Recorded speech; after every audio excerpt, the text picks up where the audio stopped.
Hi, welcome back to Art by Brooke. Welcome to 2021. I tend to have trouble picking a New Year's resolution because none of them really seem to fit with what I'm looking for. But this year I decided I wanted to try and start the year off on a good foot.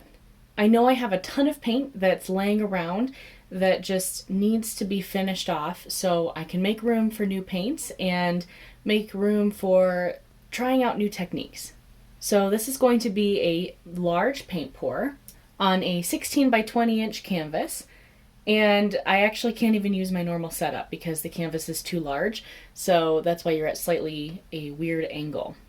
I'm going to go around my room and try to find all of the paint I have, go through it all, and then pull out everything that is close to being empty or are older paints that I probably won't use for other projects.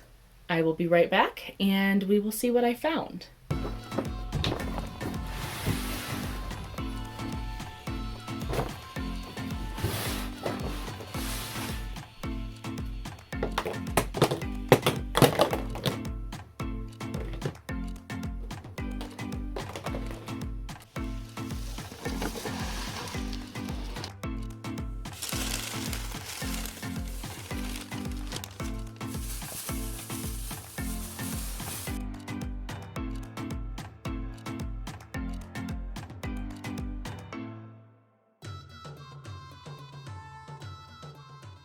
All right, I found a ton of paint. This box is one of the two that I was using for most of my paints before, so I've basically culled down almost half of my paint.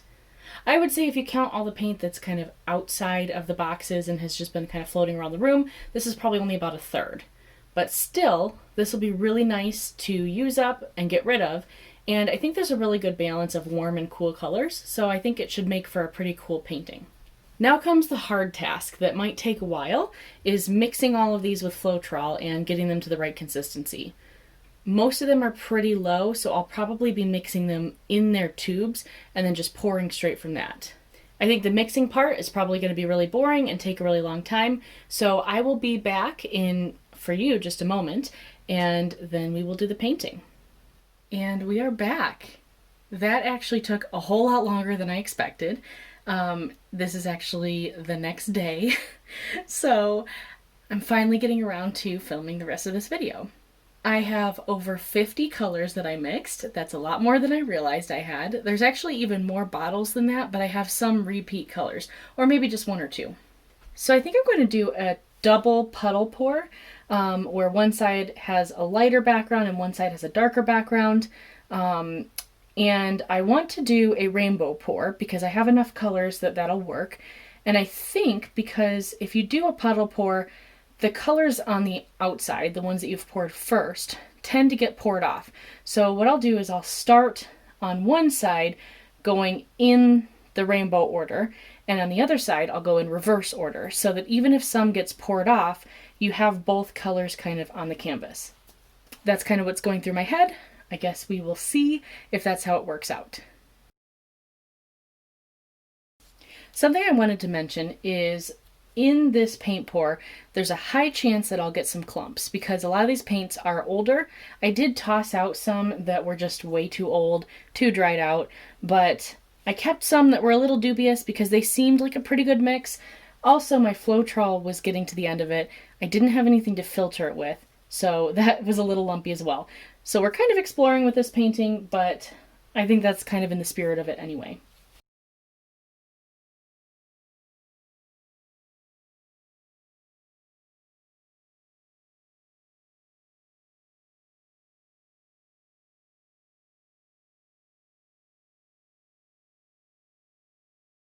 So I got inspired for this pour from a paint pour by Melly D Artist, and I will link that in the description below as well if you're interested. She didn't do the rainbow thing, but she did kind of the two-tone puddle pour, and I really love it, so I wanted to kind of try something of my own.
Alrighty, so this is super interesting.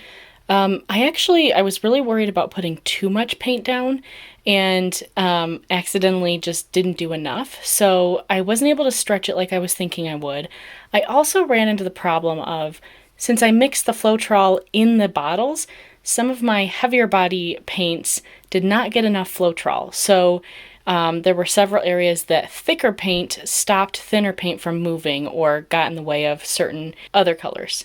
So I ended up grabbing another paint that was left over, and I'll have to go through my old videos to even see what color that is, but that adds another color to the mixture to add more black.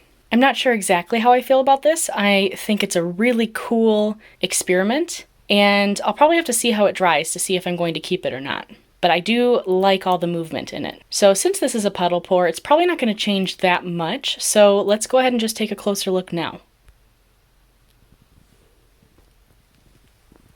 So over here we have white with a little bit of black poking through, kind of making a gray.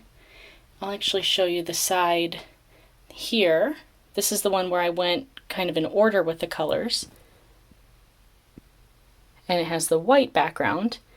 And then here's where the white and the black clash. And you see the colors going in reverse order, which ends up being that red's on top. As you can see, there's some, this is probably a result of old paint. I tend to see that weird separation, the graininess from older paints, which I kind of expected to see. And there are also metallics mixed in here, also some neons, so this painting would probably react under black light. I may have to test that out once it's dry and just see how it looks.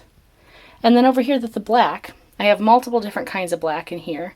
Whoops, it kind of lightened up a lot, but you can see the different kinds of black going through, and obviously there was some sort of reaction in here. This might be the black I added, because that might be Deco Art Satin Enamel Black. I'll have to double check. So overall, very cool. I actually love like this middle part here. Wish that the whole thing looked like that, but I think it was a really fun experiment, and it was a lot of colors to use together. I haven't done something quite like this with so many colors since my 100 colors paint pour video, and that thing took forever to mix all the paint for. That'll be in the cards if you'd like to take a look at that as well. So overall, pretty neat painting. I think probably if I hung it up on a wall, it would be this way. But again, that'll depend on how it looks when it dries. So what do you think of this paint pour? What would you have done differently? I think if I were to do it again, I would make sure I added more paint and also make sure that I have enough Floetrol in my heavier body colors. I love the way some of these colors look together, so don't be surprised if you see another puddle paint pour coming up with some of these colors making another appearance. And as part of my out with the old and in with the new kind of paint New Year's resolution, I'm going to be using all the rest of these colors before I can start using new ones. Which some of the bottles definitely got used up from this painting, but some of them still have some colors to be used. So expect to see some of these colors in future videos. One of the reasons I'm so excited to use up old paint and make room for new is I was able to grab this box of acrylic paint from Arteza on a flash sale on Amazon. So I got a really good deal on these, and I've never used Arteza before as far as their acrylics, so I'm really excited to test those out. Thank you so much to Julie from the Acrylic Pouring and Fluid Art Facebook group for letting me know about that sale.